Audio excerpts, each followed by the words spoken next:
Et bonjour les gagneurs. Faut pas que je fasse ça trop ici, c'est pas... Je me sens pas dans mon élément ici.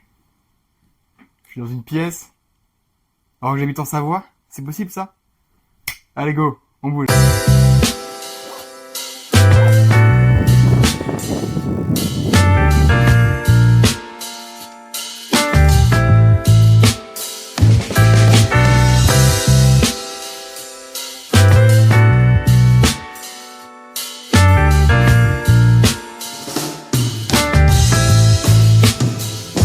Pourtant, que la montagne est belle, comment peut-on s'imaginer? Eh, tout ça sans descendre du vélo.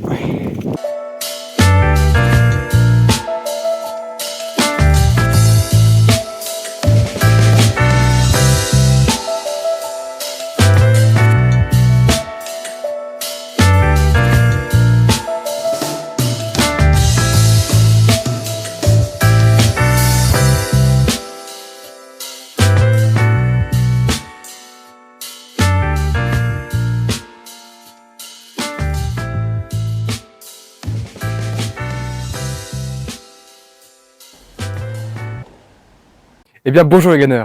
Est-ce qu'on n'est pas mieux dans cet environnement? Là on est bien, non? Rentrons directement dans le vif du sujet et parlons des voies romaines. Tout d'abord, mettons un peu de contexte là-dedans. La période romaine a commencé en moins 753 avant Jésus-Christ. La période s'acheva par le cours d'histoire que nous avons tous appris en primaire, la bataille de Soissons. La bataille de Soissons où Clovis, roi des Francs, reconquit la Gaule. Je souhaite avant tout parler de la romanisation, qui commence en moins 52 par la conquête de la Gaule par Jules César. C'est à partir de là qu'on parle. La Pax Romana est synonyme des trois Gaules. Les trois Gaules étaient divisées entre la Narbonnaise, la Lyonnaise et la Belgique. Les frontières entre ces trois territoires devinrent de plus en plus poreuses, de plus en plus fragiles, transparentes. Les voies romaines avaient donc deux utilités, le déplacement des légions et le commerce. Pour petite information, moi qui suis bordelais de cœur, je souhaite avant tout vous parler de la Biturica. La Biturica qui en effet a été transportée par les chemins romains et qui est tout simplement le premier cépage de Bordeaux. Bordeaux, en 2000, était habité par les Biturgi vivisques. Les Biturgi vivisques sont ceux qui ont développé Bordeaux, sont les premiers à s'y être installés. Et donc, la Biturica est le premier cépage qui pouvait affronter l'hiver et le froid et qui a permis à ma belle ville cet essor si phénoménal qui est le vin. Bon, les voies romaines, c'est bien beau, mais rentrons plus dans le détail. Tout d'abord, les voies romaines n'ont pas été créées par les Romains, mais c'était à l'origine les chemins des Celtes, les chemins des Gaulois. C'est ensuite que sont venus les Romains, puis y ont amené leur savoir-faire, leur connaissance, leur nouvelle technologie, avec les pavés, avec un système de drainage, des fosses. Ils ont tout créé ces Romains. Avec César. Seulement 1% des voies romaines étaient en pavé, étaient vraiment construites, car cela demandait du temps, de l'argent et de la main-d'œuvre. Penchons-nous maintenant sur la première voie romaine, la Via Appia. Pour anecdote, les voies romaines étaient nommées par le nom de l'empereur qui siégeait à l'époque, Appius Claudius Caepus. Mais aujourd'hui, nous allons nous pencher sur la Via Domitia.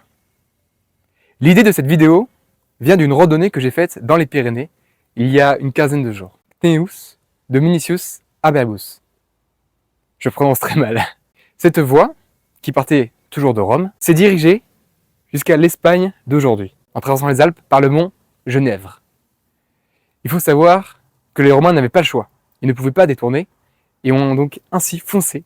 Voici donc quelques photos que j'ai prises lors de ma dernière randonnée de la Via Domitia.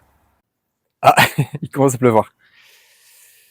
Les amis, l'objectif de mes vidéos est de susciter votre curiosité. Votre curiosité par ce média.